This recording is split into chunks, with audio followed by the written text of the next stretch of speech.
There is the famous line in The Godfather 3 where Michael Corleone says, "Just when I think I was out, they drag me back in." I think I got that one right.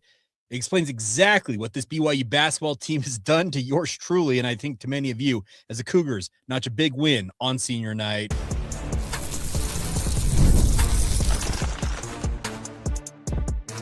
You are Locked On Cougars, your daily podcast on the BYU Cougars. Part of the Locked On Podcast Network, your team every day. What's up, everybody? Welcome into Locked On Cougars, your daily podcast focused on the BYU Cougars. I'm Jake Hatch, 14-year credential media member at BYU, your resident expert and insider, your host here on the show. And as always, thank you for making Locked On Cougars your first listen of the day. And thank you to all of you who make Locked On the #1 sports podcast network. All right, special edition now, postcast, recapping BYU's big senior night win as they take down the Texas Tech Red Raiders and do so in extremely impressive fashion. I got no problem saying that this may have been the win of the season for BYU, and that includes an upset just a couple of weeks ago when they beat number 6 Iowa State at the Marriott Center. But considering the circumstances BYU found themselves in coming into this game on the heels of a 3-game losing streak, and quite honestly, playing some pretty horrendous defense in particular, just not playing well at all as a team, I really do think that this was as impressive a win as we have seen from this BYU team. And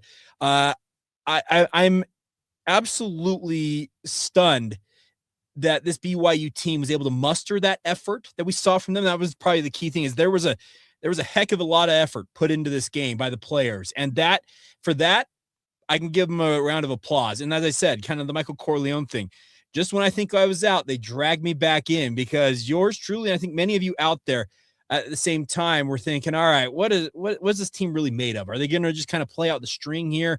They're going to lose out the regular season, maybe go one and done in the Big 12 tournament and one and done in March Madness? Well, if they can play like they did against Texas Tech, this is a team that can win games, plural, this March, and that means in the postseason. Now, BYU will be the 9 seed in the Big 12 tournament. They will take on, not the 9 seed, they're the 10 seed, and they will take on the 15 seed in Kansas State, and they have a quick turnaround.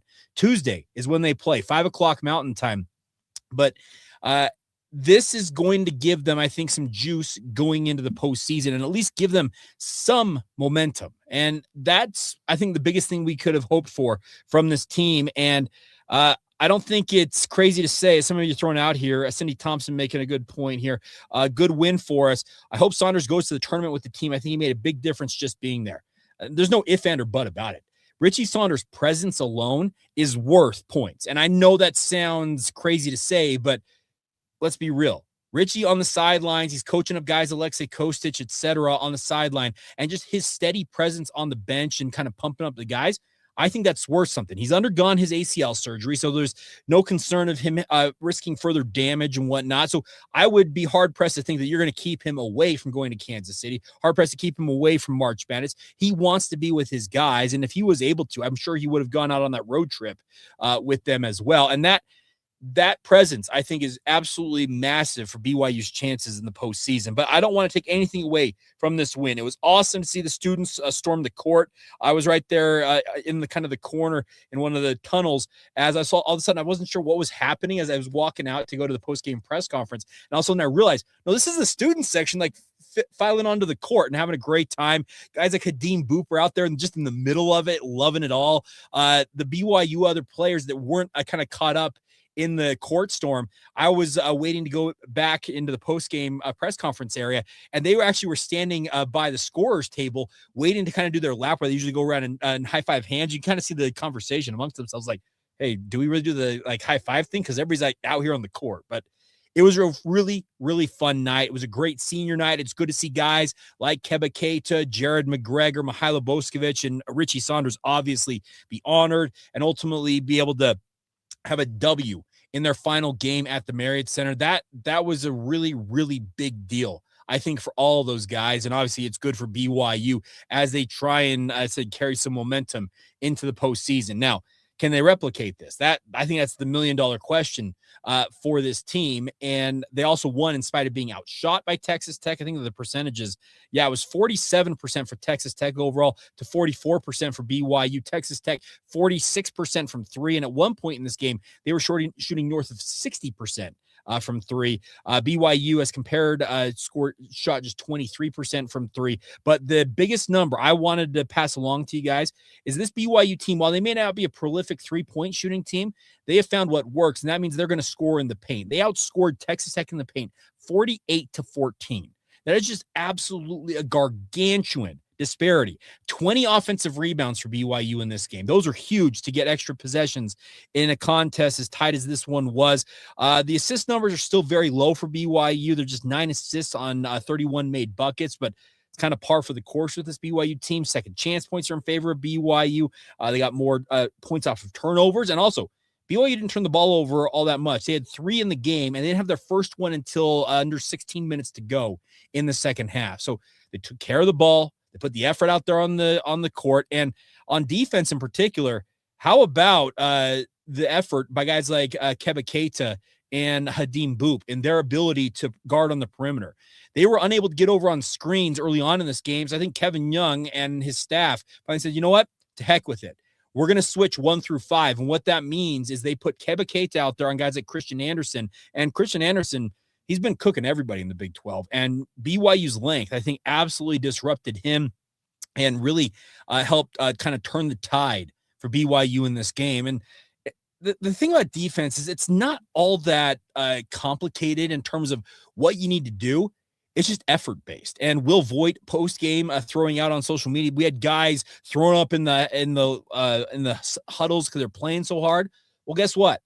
That's the effort level that's required to win at the level I think BYU wants to win at. So can they replicate that? That is going to be the big question. And I'm very curious to see if they can replicate it. Now, Kansas State is obviously multiple tiers below what Texas Tech is. And it's kind of just crazy to me that BYU's 2 final regular season wins of this season are against top 10 ranked teams. Then number 6, Iowa State, obviously 2 weeks back. And then this game against number 10, Texas Tech. But this team, man, just when you thought you were out, they drag you right back into the fray and have you believe in just a little bit. I'm not necessarily convinced that many of you are going to believe in them to where they can make a deep run come the NCAA tournament, but I'm not expecting you to believe that quite yet. They've got to be able to replicate this performance, and they've got to put it out there on the court against Kansas State. And should they win against Kansas State, obviously advance in the Big 12 tournament. And Kent puts a point out here. Richie was there when they beat Iowa State, and he needs to be there. Absolutely. Just there's no doubt about Richie's presence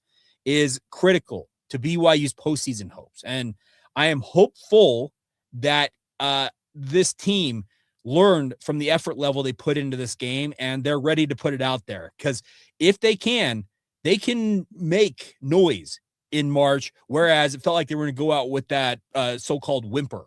It really felt like things were sliding. So really phenomenal effort, especially on defense from this BYU team. They really showed what they're capable of. And if this is the type of BYU team we're going to get here in the postseason, it could be a much more enjoyable run than it has been through stretches of this regular season. All right, we'll get to more of your comments. If you are watching this live on YouTube, feel free to jump in the comments section and let us know what you thought about this win. I've got a couple other thoughts. Is kind of looking forward to the Big 12 tournament in Kansas City this coming week. We'll get to all that as we roll on right here on the Locked On Cougars postcast. Today's show is brought to you by our friends over at 5 Hour Energy. Now, it is time for the 5 Hour Energy draft. Now, 5 Hour Energy's got all the different flavors out there. There's 18 of them in all, but they always seem to be coming out with new ones every single day. And with the number 1 overall pick in this today's draft, we're going to go with sour apple. Now, the reason why I pick sour apples, I am a sour fruit candy fan. I love the sour nature of it all. But with 5 Hour Energy, there's a bazillion, it feels like, other options for you guys, no matter what you're into. A very underrated flavor, I will say as well. Maybe they're getting later on in the draft. You can check out the strawberry watermelon. I know my good friend Spencer McLaughlin from Locked On College Football is a big fan. But no matter what your flavor profile is, 5 Hour Energy shots give you that boost with zero sugar. They have a lot of upcoming upcoming flavor innovations planned, including things like a birthday cake, which is back, cotton candy, confetti craze, fruity rainbow. Just think about all the different options they've got for you guys. And obviously, find your new favorite flavor, 5-Hour Energy shots, available online at 5hourenergy.com, or check them out on Amazon. Today's show is also brought to you by our friends over at TurboTax. Now, it's getting down to crunch time, but it's tax time. And for a lot of us, the old way of doing taxes, well, it's a lot. Trying to book an appointment that's not the most convenient, sitting in a waiting room with a stack of papers, emailing back and forth, and wondering if they really get your situation. But this year, getting a major upgrade into it. TurboTax has your in-person locations nationwide. You can meet face-to-face with a real tax expert, get your documents uploaded straight to your TurboTax app on the spot, and just like that, you're done. With your TurboTax expert, will get you every dollar you deserve while you get real-time notifications as you go about your day. It's the relief of walking in and knowing a real person and walking out knowing your taxes are being handled right. Head to turbotax.com/local to find a store near you and book your appointment. Also, today's show brought to you by our friends over at FanDuel. Now, FanDuel is here for you guys when it comes to the postseason, when it comes to college basketball. It's nonstop, big games, tight spreads, momentum swings every single night, early tip-offs to late-night West Coast showdowns like we just had with BYU and Texas Tech. There's always action on the board. They are now giving you a chance to turn that energy into even bigger potential wins with their college basketball parlay profit boost. All you got to do is build any college hoops parlay you want, rivalry games, Big 12 tournament upcoming, NCAA tournament, whatever you're into, make spreads, totals, player props, and then you can see an instant bump in the potential payout with that profit boost from our friends over at FanDuel. So go safe, go bold, right at the team you've been following all season long, in this case, BYU. It's your parlay, your style, now with even more upside behind it. Head to FanDuel.com to get started today. That's FanDuel.com, all courtesy, once again, of FanDuel, where you can play your game. Thank you for being here on Locked On Cougars, making it your first listen of the day. Appreciate all of your patronage. If you're watching this live, click that little thumbs up icon on YouTube. Like it, share it with the algorithm, and let the YouTube people know that, hey, I like what you're doing here on this podcast. But even if you're listening to it after the fact, please subscribe, rate and review, share it with your family and friends. And if you're so inclined, join the Locked On Cougars Everydayer Club. Go to lockedoncougars.supercast.com. You got a bevy of different features, Locked On merch like the hat I'm wearing today. It's stuff like that. It's all available to you. Also audio ad-free episodes. Check it out. That's lockedoncougars.supercast.com. All right, so BYU gets a big win on a senior night against Texas Tech, and I think a lot of us have a good feeling about this team, but at the same time, there may be just a part of you, and maybe it's just me speaking, but in the back of my mind, I'm like, is this replicable? Now, BYU will head to Kansas City needing to win multiple games over multiple days in a row to have a chance to hoist the hardware. Now, are we expecting them to win the Big 12 tournament title? Not necessarily, but they will be in the first round of this tournament. There are no buys for BYU. Grant McCaslin, I was sitting there in the post-game press conference, and he talked about the fact that he felt like his team needed the double bye that they got because they don't play until Thursday, as they got the double bye into the quarterfinals. And he said, we need that time. And BYU doesn't have that luxury. They are playing Tuesday night. They play against Kansas State. Now, Kansas State, a bit listless right now. I know PJ Haggerty is among the best scorers in all of college basketball, but they've already fired their head coach. It feels like the Wildcats are kind of playing out the string here. So in theory, BYU's catching a bit of a break in the first round, because had they played against the University of Utah, well, that could have brought the rivalry element into play here and could have changed the dynamic. But the bigger point is, you need to see the same type of effort that BYU has put on the court against Iowa State and against Texas Tech, against Kansas State, because that's the type of effort it's going to take to win in the postseason. It's one and done. When it comes to the NCAA tournament, it's one and done in the Big 12 tournament. And we need to see this team play with that same frenetic energy that they played with in this game against Texas Tech. And it really is going to take a lot of energy to be expended for BYU. And this is still a very, very short rotation for BYU. They are playing with essentially a 7-man rotation, maybe 8 at the very most. But quite honestly, it's the starting 5. BYU, I think, had 4 bench points once again in this game, if I'm not mistaken. And that just kind of, the 4 points off the bench. Hadim Boop. Dominic Diomande played 4 minutes. Mihajlo Boskovic played 3. Tyler Morris played 2. Had no points between the 3 of them. Actually, just 1 field goal attempt.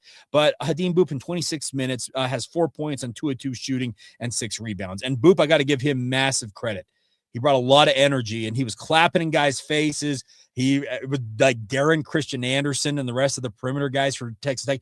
Bring it on. Let's go after it. So I really do think that the nice part is this BYU team is starting, I think, to kind of morph into what they are at the right time. And I hope it is, that it's not just a one-game wonder. I'd be very concerned if they go and put everything on the line against Texas Tech, get the win, and say, all right, we're going to back off once again. If they back off, well, it could be a very short run in the Big 12 tournament, and NCAA tournament. But Kent had a good point here. I love that Kevin Young finally said something about how the refs don't give AJ near the calls he deserves. He doesn't, but I also saw AJ during this game. He was starting to whine a little bit early, really kind of look at the refs, but I think he eventually just said, you know what, to heck with it. Let's just go play ball. And he started to earn some calls at that point. And yes, there were some egregious calls that went against BYU. I thought there were some that went against Texas Tech. College basketball officiating is a blight on the sport. I'll reiterate a point I've long held about college basketball. The officiating actually hurts the product, but it is what it is at this juncture, it feels like. But the bigger point is we need to see this same type of BYU effort. Moo was juiced tonight. Cody's saying that. He was bringing it, and also adds this. I like how we're more aggressive about getting rebounds on both sides of the glass. 20 defensive, 20 offensive. It was 40 rebounds. It was 40-34 in terms of favor of BYU on the rebounding side of things. And that type of effort, that's what you have to have. You have to be generating extra looks, because without those extra 20 offensive looks, BYU may have found themselves in a world of hurt against this game. Zach with a good point here. I like that Kebeketa defended the three-point line, should do that more.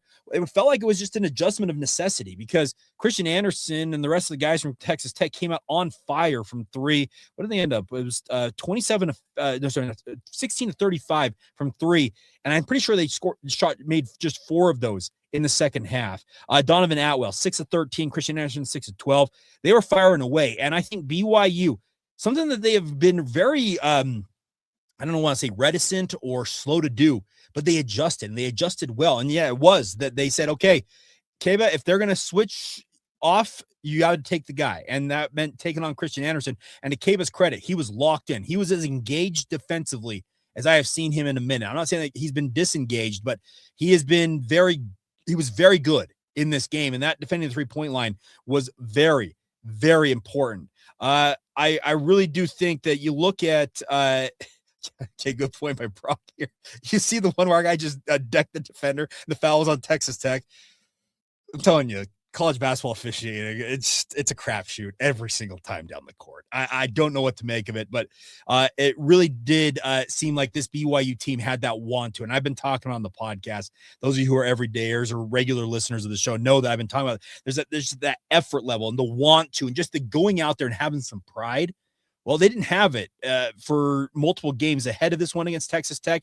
It made an appearance finally, and it made maybe the biggest difference in why BYU got to celebrate a win on senior night. Cody, also feels like teams just have their best night. Oh, excuse me, that was from Boris. I'll have the best night against 3-point game against us. First half, Texas Tech did. Second half, I think somebody said it earlier, they got cocky with their 3-point shooter. I'm going to scroll up here and see if I can find that comment here. Brock saying this, Texas Tech got cocky with their 3 ability at the end, started missing. They regressed to the mean. You're not going to shoot near 70% from 3 every game. I felt like at one point in this game that they very well may have, speaking of Texas Tech, because they were just red hot in the first half, but they regressed to the mean in a big way in the second half. And to BYU's credit, they just kind of just kept doing what they did. It's kind of the steady Eddie effort that we have not seen from this BYU team seemingly all year long. And they put it on display against Texas Tech. If they can do that, just play a full 40 minutes, it's kind of what we've been talking about all season long. So the team at multiple points would play a strong 20 minutes, maybe a strong 30 minutes.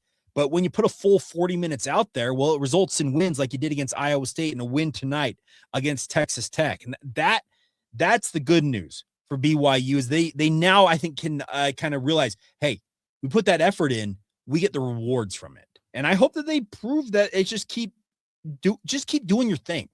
Don't stick with it. And we'll see. I'm very curious because it's essentially the path now for BYU is you play Kansas State on Tuesday. You win that, you play against West Virginia on Wednesday. And should you win that, you'll face off against Houston in the quarterfinals of the Big 12 tournament. I actually like BYU's path to the quarterfinals. I think Kansas State and West Virginia are winnable games. I know that BYU just played West Virginia and lost, but on a neutral court, you'd like to think BYU has got a more favorable opportunity to beat the Mountaineers. But going against Houston in the quarterfinals, that could be tough. But at that point, you'll have won 3 straight games. I think you may have kind of reset like the expectation level for you in terms of your NCAA seeding, because I think this win over Texas Tech does a pretty nice thing for BYU, and we'll see. I'm very curious to see if they can keep this momentum up. And Brock, I got to go to bed. It's late. I do too. I love these streams. Keep them going. We'll keep going with them, but it is late. Apologies. It's 1 a.m. Mountain Time. Oh, by the way, we spring ahead, so I'm going to lose an hour of sleep. I got 9 a.m. church. We'll see if I wake up in time for that. I don't know, but personal opinion on the matter. But yeah, the Mason, good point here. Need to bring the same energy no matter who they're playing. That may be the biggest point to take from this is they can put effort on the line against the likes of Texas Tech and Iowa State.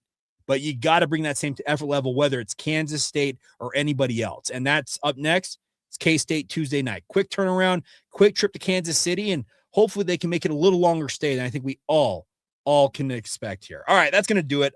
Miguel, go to bed. I'm going to do that now, but I'm going to sign off. Hope you guys are all doing fantastic out there. And yes, we will keep doing all of these. Johnny, you're saying what up, Jake? Thank you for tuning in. Honestly, all y'all, I had a number of you guys say hello at the game tonight.